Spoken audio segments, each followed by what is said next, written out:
Olá, boa noite, bem-vindos ao Jornal Principal. A seguir, veja os destaques.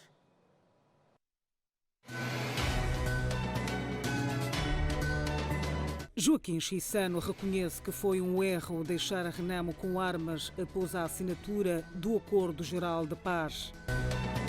Detido homem acusado de violar sexualmente a própria filha de 15 anos de idade na cidade de Maputo. Mulher despeja seu próprio esposo de casa após 20 anos de casamento.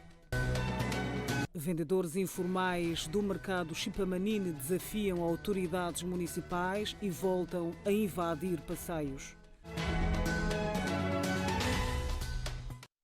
Vamos atualizar as notícias. Está detido um homem acusado de violar sexualmente a sua própria filha de 15 anos de idade no bairro Polana Caniço B, na cidade de Maputo.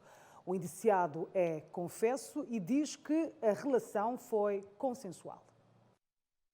Estava a ver que como a esposa, não estava a ver já como a filha. Aquilo já vem fechar a máscara, meter outra máscara. Desesperada e traumatizada, a adolescente de 15 anos de idade conta o drama que vive dentro da sua própria casa desde o mês de setembro.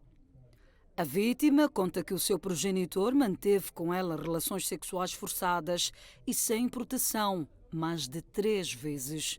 De manhã eu estava a dormir e depois ele entrou no quarto, me tampou com a manta na cara e me amarrou os braços. Logo tirou minha roupa, logo transou comigo.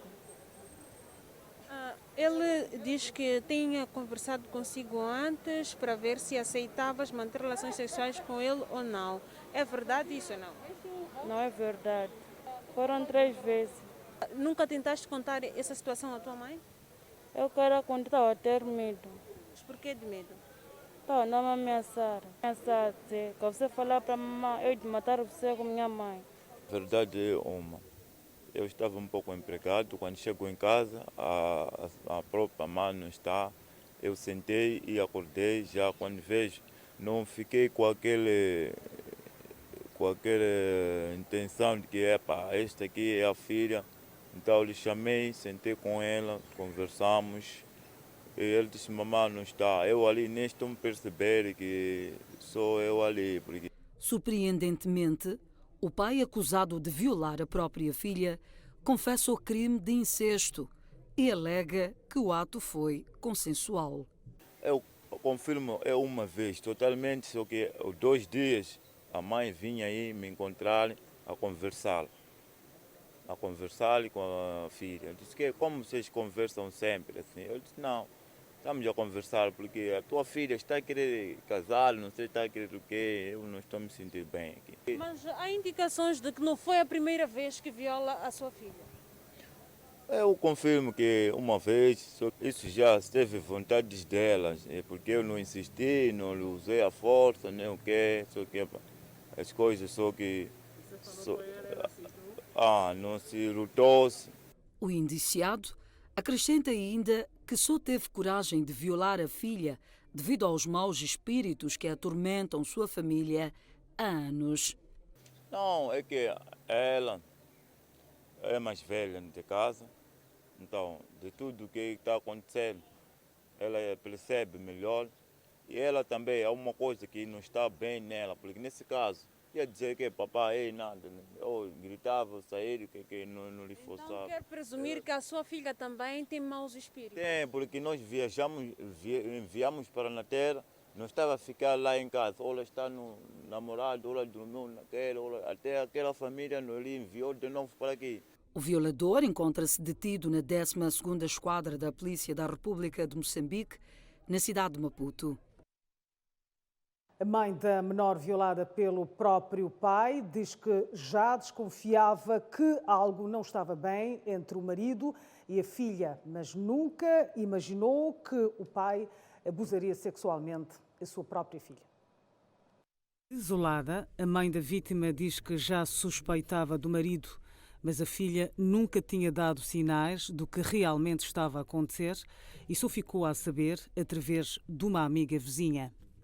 O que me deixou vir, eu estava a desconfiar dele. e meu marido comprou para a minha filha. Se minha filha não abria jogo para mim, a janela era medo, não sei. Eu tentei conversar com ela, mas ela não abriu. Mas depois foi abrir com o vizinho. Depois eu falei com o vizinho, disse, tá bom, eu vou conversar com ela. Depois ela foi abrir com o vizinho. Disse, papai está a me violar. A primeira vez, disse, ele puxou para dentro.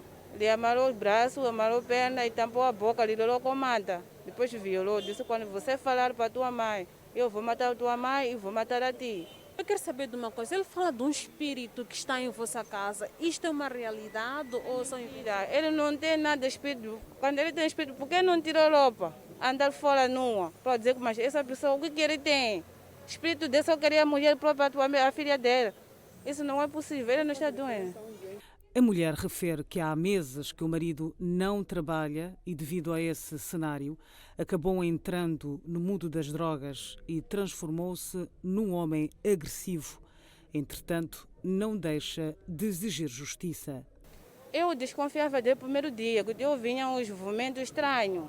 Eu dali, eu disse, não, aqui alguma coisa. Se não vai ser possível que eu vou trabalhar, eu saio de manhã, vou no serviço, ele fica em casa. Mas por que ele chegou de deixar a senhora, que é a esposa, e foi manter relações sexuais com a filha? Qual era o vosso ambiente? Foi assim, quando eu saio de serviço, ele começa a falar, disse, você não é mulher, você é porcaria, você é puta, será o quê? Eu disse, hoje sou puta. Porque ontem não era puta, mas sou puta, mas eu vou trabalhar para dar comida. Você não quer trabalhar. Então eu tenho que tentar criança, tenho que tentar você. Ele sempre fumava droga. Então seu marido também é um drogado? Sim, ele fuma droga, suruma. Eu quero a justiça, ele não pode fazer. Porque ele que eu neguei dormir com ele, arranja outra mulher fora. A não pagar com a minha própria filha, ele não pode. Já a polícia, ao nível da cidade de Maputo, garante que o indiciado será responsabilizado pela violação. E apresentou, portanto, este fato e nós, de imediato, intercedemos, portanto, por este assunto, levamos o indivíduo aqui sob custódia, submetemos a miúda aos exames médicos e estes vieram a atestar que efetivamente houve penetração, houve violação. E nós, a partir de já, ansiamos que haja uma punibilidade exemplar em relação a esse cidadão que comete, portanto, este crime que é vergonhoso e é repugnante. Nos últimos tempos, casos de violação sexual contra menores de idade tende a aumentar no país. 27 trabalhadores da empresa sul-africana designada WBHO de construção civil dizem-se injustiçados pelo patronato devido ao não pagamento das indemnizações. Violações contratuais constam do rol de reclamações dos trabalhadores. 27 trabalhadores supostamente injustiçados pela empresa WBHO devido a razões ainda desconhecidas. Temos pessoas aqui acidentadas, que sofreram acidente durante esse tempo de trabalho na autoestrada, que estão com deficiências. Trabalhávamos 10 horas de tempo diários. Houve uns acordos que eles disseram que iam pagar, mas depois daquilo ali até agora ainda não temos nada. Quando você tenta reclamar, era represálias. Dizer que se não quer trabalhar, o portão está aberto, que vá para casa. Nós só tínhamos o horário de entrar e de saída, não tínhamos. E quando chegasse o final do mês para sermos pagos, as contas não saíam como deve ser. Mas os sul-africanos eram pagos e nós que somos aqui de Moçambique não éramos pagos. Os trabalhadores sublinham que a empresa forçava-os a trabalhar sem as condições laborais mínimas exigidas por lei, o que revela tratar-se de uma instituição que trata a massa laboral de forma desumana. Não, aqui basta entrar, você não tem direito de nada. Não tem direito de nada, não reclamas, nem para tiver infelicidades. No que consta na lei do trabalho, não é coisa que está a se exercer nessa empresa. Devia-se pagar as indemnizações, devia-se pagar os exames médicos, devia-se pagar os meses que estavam em dívida, que eram os meses em que a gente entrava de férias coletivas. Os queixosos realçam ainda que os acidentes laborais, estes têm sido negligenciados pela empresa e há quem carrega consigo feridas contraídas durante a jornada laboral. O Ministério do Trabalho disseram que era para me levar diretamente para a junta médica. E ela disse sim, ia me levar. E daí disse que ia me ligar até agora. Eu liguei para ela para querer saber o que eu poderia fazer, mas ela não disse mais nada até agora. E eu estou a sentir dores, minha cabeça dói, minha coluna dói. Eu não sei mais o que fazer. O carro subiu em cima de mim. E acusam os assistentes do IPAS de estarem a acobertar as violações da WBHO. Por isso, pedem a intervenção do setor da justiça para que o processo prossiga. Alguns outros colegas também que tiveram um contrato que tinham que ir a Palma, outros estiveram em quarentena, então outros foram removidos os contratos, cancelaram os contratos porque estiveram na lista em que estivemos todos juntos a reivindicar os mesmos direitos. Por desespero, escrevemos ao provedor de justiça, porque o advogado da empresa faz parte do Ministério do Trabalho. E como se não bastasse, o advogado, os nossos advogados que tivemos no IPAS, como técnicos, né, para ajudar nesse processo, eles nem dizem nada, não querem saber de nada. Até para meter o processo, nós tivemos que chegar até ao Gabinete Central do Combate à Corrupção. A nossa reportagem deslocou-se às instalações da empresa, mas esta declinou prestar qualquer depoimento, alegando estar a observar medidas de restrição decorrentes da Covid-19. As imagens são de Constâncio Citói, Coutinho Macanense, TV Sucesso. Mais de 100 trabalhadores da empresa Só Proteção, na província de Tete, queixam-se de ameaças constantes e descontos injustos por parte do patronato.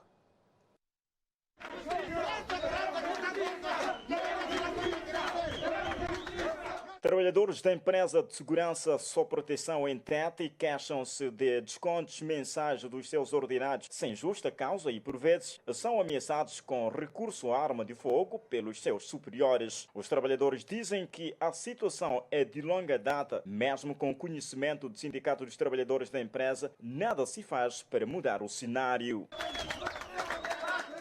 Estamos aqui para reivindicar no sentido de há muito comportamento mau que estamos a ver aqui dentro da empresa. Nós temos tido descontos desnecessários. Participações que eles dizem que ser uma coisa comprovada pelo governo, ser comprovada não sei por onde. Eles têm que nos mostrar todos os artigos que dizem. O final do mês é capaz de ir encontrar 3.000, 2.000 meticais na conta, sem nenhuma falta, sem nenhuma participação. Estou na Só Proteção há 3 anos. O comportamento da empresa está sendo um bocado mais duro. Estamos super cansados porque nós trabalhamos com rádio, trabalhamos totalmente uma noite inteira, nem sequer sonegar. Quando alguém está a tentar, está sentado assim, o carro está a passar, diz que estava a andorinhar. Andorinhar na linguagem, estamos a falar de dormir neste caso. Enquanto a pessoa não está a dormir, aí sofremos um desconto. Estes trabalhadores afirmam que trabalham com medo quando reivindicam os seus direitos. São ameaçados até com promessa de morte pela entidade empregadora. Nós estamos a trabalhar com medo. Um dos comportamentos que acabam de ver aqui, eu fui atentado contra minha própria vida, onde o administrador apontou-me com arma de fogo, todo mundo foi testemunha, e eu quero que se faça justiça perante isso. Nós não podemos trabalhar com medo. Eu já fui apontado com arma, dizendo que da próxima vez, se você tiver a inclinar a cabeça no chão, vou te cortar o rabo. Curiosamente, os trabalhadores desta empresa de segurança oferem os seus ordenados em dias distintos, o que não é transparente. Até agora não tenho salário. Eu estou na casa da renda. Depois de amanhã, se minha família vai estar fora de casa. Todos nós a trabalhar na mesma empresa, mas há outros que recebem. Você chegar no posto, encontrar o colega, diz que eu já recebi, enquanto nós ainda, mas estamos na mesma empresa. Isso que é complicado. Até agora ainda não há salário de ninguém. Trabalhadores da empresa Só Proteção em Tete reivindicando os seus direitos que são violados pela entidade empregadora há mais de 3 anos.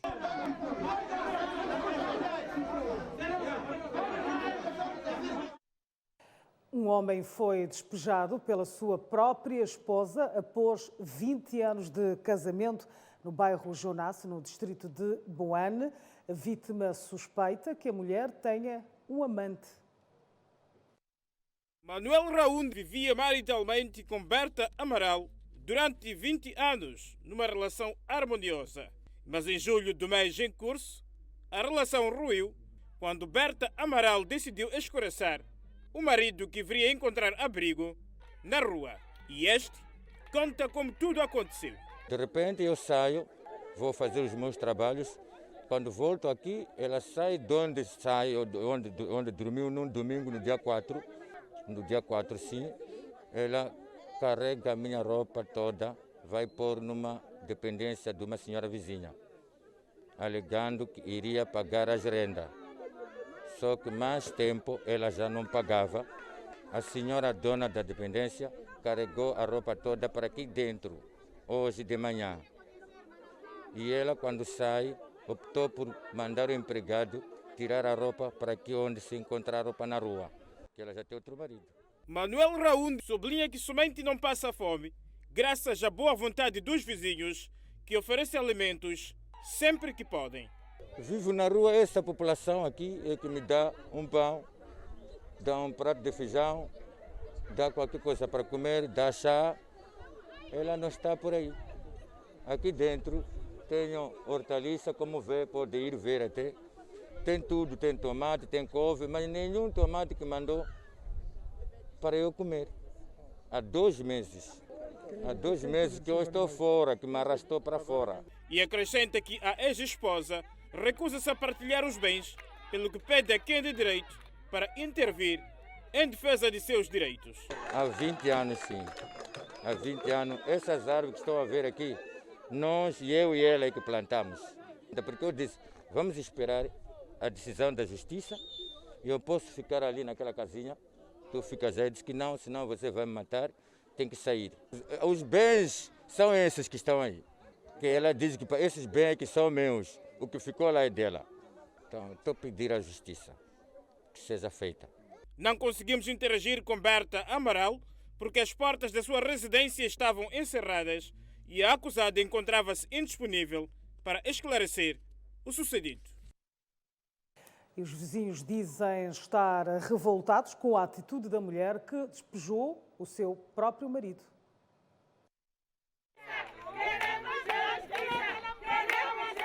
Foi com este grito de revolta que os vizinhos de Manuel Raúl manifestaram a sua indignação face à atitude de Berta Amaral, visto que, segundo eles, devia servir de exemplo, uma vez que ela ocupa uma posição de relevo no bairro. Mamani wa muganga a endla ku leswi mina loko ni humeleliwe timhaka ni la ku mangala a ta ni dyosa ku yini ke a ta ni dyosa ku teka xijumba xa nuna wa mina ni humesa handle hi swa sweswo ku lava ku dyondzisa nawu ka mfumo xa hina swi vona na ta hi byela yini loko yena hlongola nuna wakwe mu humesa handle hi le ku twa swa ku wanuna wa humesiwa handle ke i hosi a zona Maji, a swi kota ku hlongola nuna loyi a nga ta pfunelana hi muti lowu a mu dispejera ruweni i le ku ya hanya kwihi xisiwana lexi. Insatisfeitos, pedem a intervenção das autoridades para que reponham os direitos do homem despejado, que, segundo os vizinhos, estão a ser violados por Berta Amaral. Como yena mamanuwezo a nga mi lavi nuna loyi a nina hi kombela hina xitshungu a huma musiyani muti hi ku loko a li wanuna a hlangala ku sati ku xavisiwa muti wa dividira a xibe maxinyamuka li wanuna wa mhlangala a nga na ndhawu hi kombela leswaku a mfumo wu hi pfuna ku resolvera kasi ka papayi loyi a papayi loyi a xisiwa na papayi luyani hi va fikela muka Jonasi na hi va vona va tlhela va fuma hikwalaho ka hina xitshungu nyamuntlha wa hlongoliwa papayi hikwalaho ka yini ke. Já as autoridades locais dizem-se incapazes de dirimir a contenda conjugal, visto que o processo já encontra-se nas mãos das autoridades judiciais. Mas o que aconteceu até hoje estar despejado é porque dizem que a mamãe Berta já não paga renda. E a dona da casa cargou a trouxa dele, veio deixar aqui de novo. Se tivessem seguido aquilo que nós tínhamos dito, talvez estaríamos juntos até agora. Só que deixaram-nos atrás, até o ponto de ir parar na esquadra ou ir para o tribunal, é porque nós já não temos direito de pôr a mão. Se for para a casa do poder político, eu tenho certeza que já terá sido resolvido de outra forma. Estamos indignados com essa situação. Nos últimos dias, casos de despejos têm vindo a aumentar na província de Maputo. Situação complicada. Vendedores informais do mercado Chipamanini, na cidade de Maputo, desafiam as autoridades municipais e voltam a ocupar os passeios.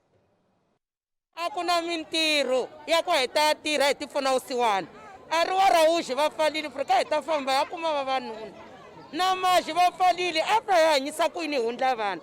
Uma guerra sem quartel que iniciou dias depois do término do processo de reorganização dos mercados no âmbito das medidas restritivas impostas pela pandemia do novo coronavírus.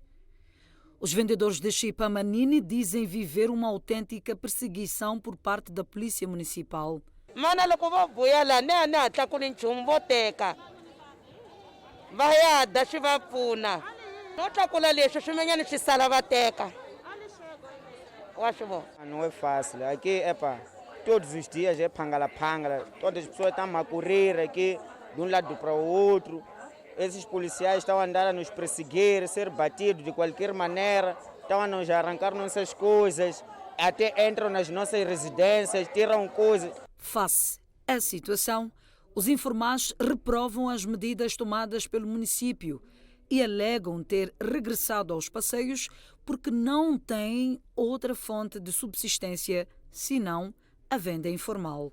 É desafio, estamos a tentar arrancar, correr com produto, mas não conseguimos às vezes, porque às vezes quando te encontram ali, todos vêm para ti, já não há como e te arrancam produto, que nem ontem vieram coisa policial de baixa, que vieram, não trabalhamos aqui, não foi fácil, não está a ser fácil. Já vai vir sem cochilete. Aí embango, lá dumbane nga vai lavi. Apa ya nyisa ku yini, dumbane nga vai jul, rua Araújo va falil. É aqui. Ademais, os vendedores informais do Chipamanini queixam-se de exclusão no processo de redistribuição de bancas. Eu me vou te comite, na mais sorte já eu dam vinheto. A mim chumule, e chave sai de outro final se ona para de savana. Vou vai ter que lá. Já ina swi tiva swa ku pra swi gamisa ku yini kumbe ta gamisa swa ku hi caciwa kumbe hi endla yini a swi tima hikuva hi caca va la hi fambe endzeni ka bazara maxina ndzeni ka bazara hi ni mabanka. Apesar dos esforços que vêm sendo empreendidos pelas autoridades municipais para a reorganização dos mercados aqui na capital do país, alguns vendedores do mercado Chipamanini voltaram a ocupar os passeios, tal como o cenário ilustra. Todos os passeios do Chipamanini voltaram a ser ocupados por vendedores informais. De acordo com dados aqui apurados, os vendedores já declararam um braço de ferro às autoridades municipais. Imagens de Leopoldina Massingue e Isaura Manjate para a TV Sucesso. O ex-presidente Joaquim Chissano diz que foi um erro deixar a Renamo com armas após a assinatura do Acordo Geral de Paz em 1992. O antigo presidente da República, que foi o principal signatário do Acordo Geral de Paz, disse esta quinta-feira em Maputo que o governo não seguiu no espírito e na letra os protocolos dos Acordos de Roma, o que, consequentemente, permitiu que a Renamo permanecesse com as armas que hoje semeiam terror no centro do país. Ora, nós fomos condescendentes, porque não foi logo após a realização das eleições, dissemos, pronto, vocês já estão desarmados, já vão-se embora. Achamos que era preciso dar tempo para se instalarem e, então, reclamarmos, portanto, a entrega das armas. Levou algum tempo isto, mas é por uma condescendência nossa. Não quisemos ir à letra do que estava escrito até a realização das eleições, porque as eleições realizam-se num dia, né? portanto, no dia seguinte já nós tínhamos o direito de exigir que as armas fossem entregues. Joaquim Alberto Chissano reitera que por parte do governo não houve incumprimento dos acordos de paz, justificando que a Renamo fez uma interpretação errada dos protocolos assinados. A Renamo disse que foi incumprimento dos acordos pela parte do governo. E não consegue me mostrar em quê, porque quanto à desmobilização e desarmamento, que não foi feito por parte da Renamo, eles argumentam que o acordo dava-lhes a autoridade de ficarem com armas, mas aí nós lemos o acordo tal como está escrito. Diz até a realização das eleições, os dirigentes da Renamo seriam assegurados pelos seus próprios homens armados. Chissano entende que o maior partido da oposição aproveitou-se da compreensão do governo para não se desarmar. Não houve colaboração para que isso acontecesse. Agora a acusação, porque falamos com fulano, depois fulano não sei o quê. Bom, desculpas de mau pagador. Mas pronto, a verdade é que, por isso é que eu digo, eu não vejo o que foi errado, que era preciso rever, entendo que acordo não há. O que é preciso é que as pessoas cumpram com os engajamentos que vêm nos acordos.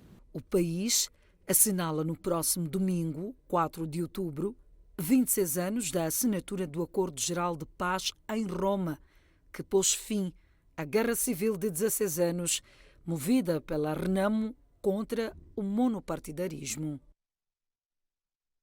Partidos da oposição entendem que a politização das instituições do Estado são a principal causa dos conflitos no país.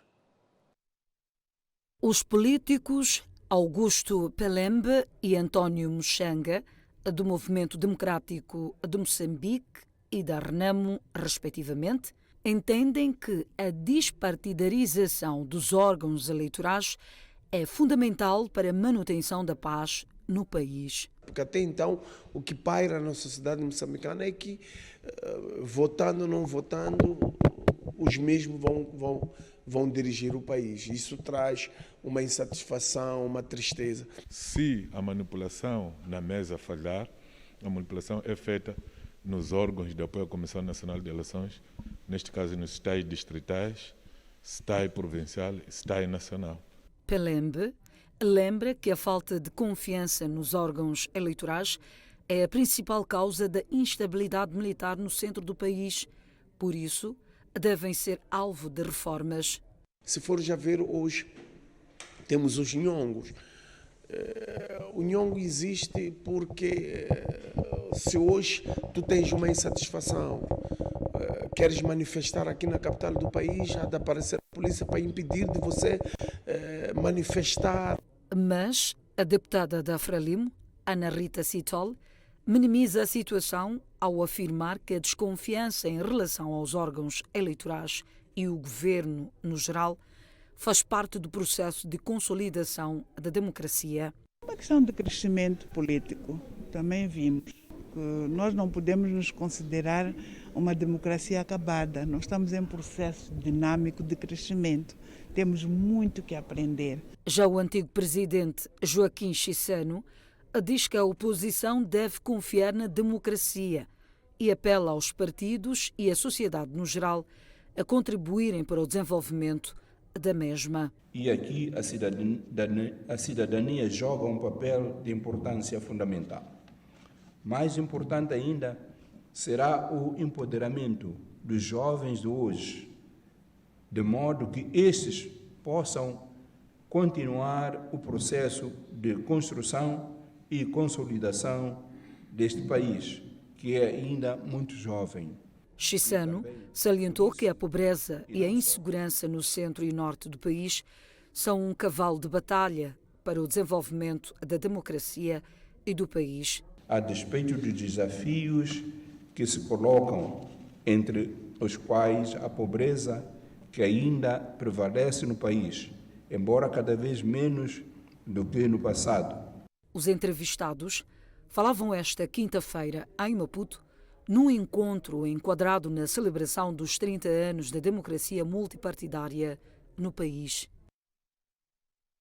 A Assembleia Provincial de Manica está preocupada com o abandono de obras públicas em vários distritos e a Renamo entende que a corrupção pode estar ligada a estas situações. Várias são obras mal paradas que estão sendo construídas através do erário público. Muitas das vezes têm sido causadas devido à escassez de fundo e em algumas obras os empreiteiros simplesmente abandonam. O distrito de Mussurize lidera a lista e a presidente da Assembleia Provincial de Manica, Rosita Lubrino, disse que o setor da educação é que tem mais obras abandonadas.